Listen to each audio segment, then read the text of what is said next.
आज ही Doubtnut app download करें। Doubtnut पर होगा अब आपके सभी मैथ्स, केमिस्ट्री, फिजिक्स और बायोलॉजी डाउट्स का सफाया। बस अपने क्वेश्चन की फोटो खींचो, उसे क्रॉप करो और तुरंत वीडियो सोल्यूशन पाओ। Download now. हेलो गाइस, इस वीडियो में क्वेश्चन देखेंगे जो कि बेस्ड है magnetic field due to long straight wire. अब क्या है, क्वेश्चन में क्या बोला है, एक लॉन्ग वायर है, करंट इसमें कितना है आई। ठीक है, ये वायर है, इनफाइनाइट वायर है और इसमें करंट कितना है आई। इस bend to form a plane angle, तो ये बेंड करी गई और यहाँ पे एंगल जो है वो 90 डिग्री बना रही है ये वायर। ठीक है, the magnetic magnitude of magnetic field at D above the point of bending, मतलब ये जो पॉइंट है ये मतलब कटा नहीं है, ये वायर एक ही वायर है। ठीक है, तो इस पॉइंट के ऊपर यहाँ पे कोई पॉइंट होगा, वहां पे हमें मैग्नेटिक फील्ड बतानी है। ठीक है, ऑप्शंस हमें दे रखे हैं ये, तो इसे एक फिगर से समझने की कोशिश करते हैं। मतलब ये दे क्या रखा है एक्चुअल में। देखो, ये जो वायर है ना, इसको हमने यहाँ पे ऐसे बना लिया। ठीक है, तो करंट आई है, ये यहाँ से गया और इधर से गया, मतलब ये एक सिंगल वायर थी, हमने इसको यहाँ से 90 डिग्री एंगल पे बेंड कर लिया है। तो मतलब यहाँ पे जो एंगल है वो कितना है, 90 डिग्री। हमें बताना क्या है, इस डी पॉइंट पे, मतलब इस वायर, ये जो प्लेन है ना, इसके अबव एक पॉइंट है डी, यहाँ पे मैग्नेटिक फील्ड बतानी है। ठीक है, तो ये इसको एक, ये जो वायर है, इस सिंगल वायर, ये जो वायर है इसको हम सेमी इनफाइनाइट वायर बोल सकते हैं, है ना, क्योंकि एक तरफ तो ये फाइनाइट है लेकिन एक तरफ इनफाइनाइट। तो magnetic field due to semi infinite wire का हम फॉर्मूला लगाएंगे, जो कि क्या होता है, B is equal to mu not I upon 4 pi a. ठीक है, ए क्या है, perpendicular distance from the wire. ठीक है, और आई क्या है, करंट थ्रू इट। तो हमारा इस वायर की वजह से जो B1 होगा, मतलब सपोज इसकी वजह से हम बोल देते हैं जो मैग्नेटिक फील्ड होगी यहाँ पे, वो होगी B1। तो B1 का मैग्नीट्यूड कितना आया, म्यू नॉट आई, आई कितना, स्मॉल आई दे रखा है तो mu naught small I into 4 पाई, और परपेंडिकुलर डिस्टेंस कितना है, देखो ये वाली वायर यहाँ से 90 डिग्री एंगल बना रही होगी, है ना, ऐसे इस प्लेन में, समझ गए। तो ये वाला डिस्टेंस, परपेंडिकुलर डिस्टेंस कितना हो गया, डी। तो यहाँ पे हम क्या सिंपली पुट कर देंगे, डी, मतलब B1 की value I mu not I upon 4 pi D, और उसकी डायरेक्शन भी निकाल लेते हैं। देखो यहाँ पे ये जो वायर है ये कहाँ जा रही है, इनसाइड योर स्क्रीन। ठीक है, मतलब सपोज इसे, इसकी डायरेक्शन यहाँ पे कैसे फाइंड करेंगे, राइट हैंड पाम रूल लगाएंगे। ठीक है, तो राइट हैंड का थंब इस तरफ हम अगर रखेंगे, इस वायर की तरफ, मतलब करंट की तरफ, तो और फिंगर को रोटेट करेंगे, तो हमारी डायरेक्शन कैसी आएगी, एक बार ट्राई करो फिर बताओ। डायरेक्शन हमारी कैसी आएगी, करंट इस डायरेक्शन में, थंब इस डायरेक्शन में रखेंगे, तो हमारी मैग्नेटिक फील्ड की डायरेक्शन किस तरफ आएगी, इस तरफ, यानी आई कैप की तरफ। ठीक है, और ऐसे भी देख सकते हैं, देखो डायरेक्शन निकालने का क्या फॉर्मूला होता है, मतलब डायरेक्शन कैसे निकालते हैं, d l vector cross r vector. तो डी एल वैक्टर क्या होता है, करंट की डायरेक्शन, यानी ये किस डायरेक्शन में है, सपोज इसे ले लेते हैं हम एक्स एक्सिस, इसे वाई, इसे जेड। तो डायरेक्शन इसकी किस तरफ है, माइनस जेड एक्सिस, यानी माइनस के क्रॉस आर की डायरेक्शन क्या है, जो हमारा यहाँ से यहाँ तक का डिस्टेंस है वो किस डायरेक्शन में है, वाई, यानी ये क्या हो गया, जे कैप।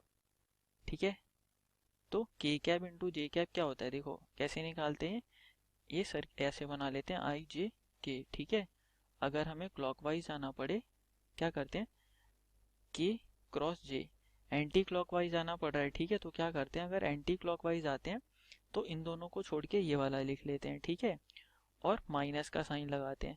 अगर यही क्लॉकवाइज आना होता, देखो जैसे के इंटू के क्रॉस आई क्या हो जाता है, जे, जे क्रॉस के क्या हो जाता है, आई, आई क्रॉस जे क्या हो जाता है, के।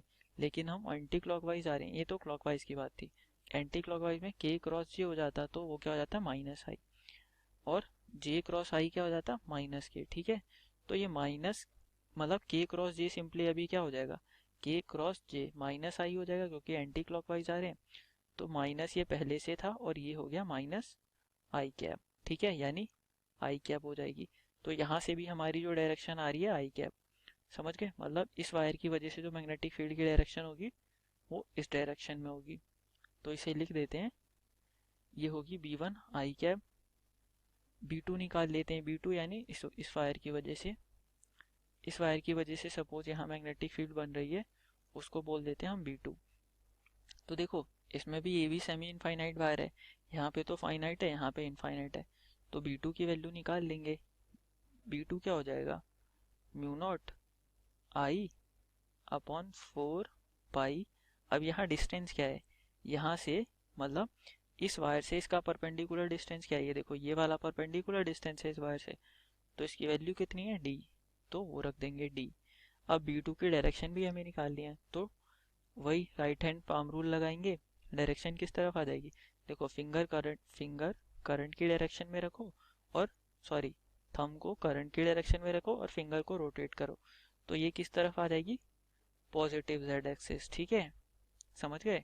यानी एक तरह से z को क्या बोलते हैं हम, k कैप, यूनिट वेक्टर क्या होता है इसका, k कैप।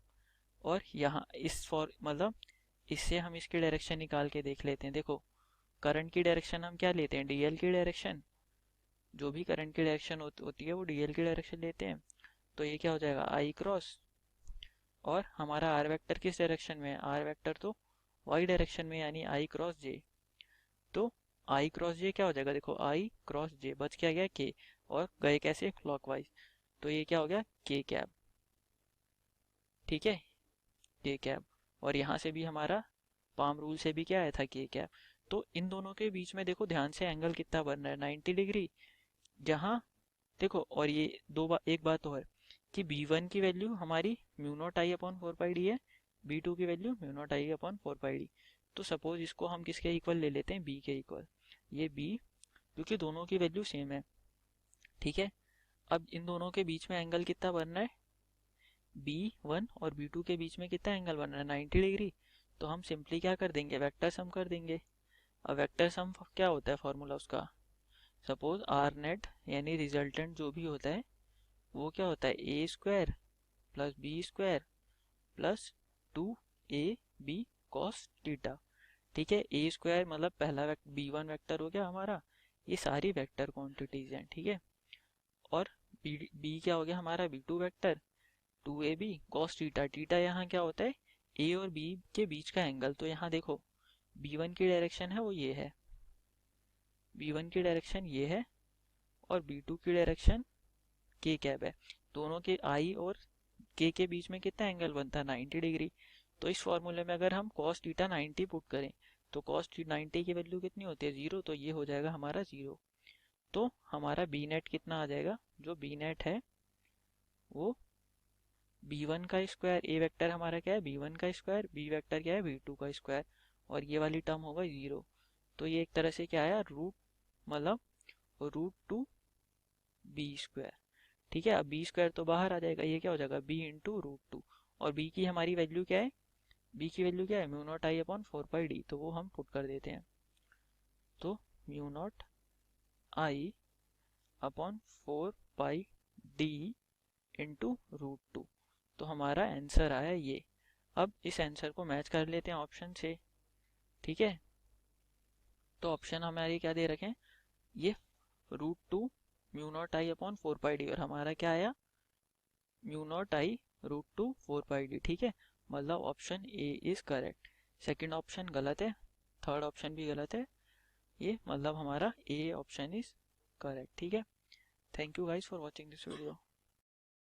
क्लास 6 से 12 से लेके नीट, IIT, JEE मेंस और एडवांस के लेवल तक 10 मिलियन से ज्यादा स्टूडेंट्स का भरोसा। आज ही डाउनलोड करें डाउटनेट ऐप या व्हाट्सएप कीजिए अपने डाउट्स 8400 400 400 पर।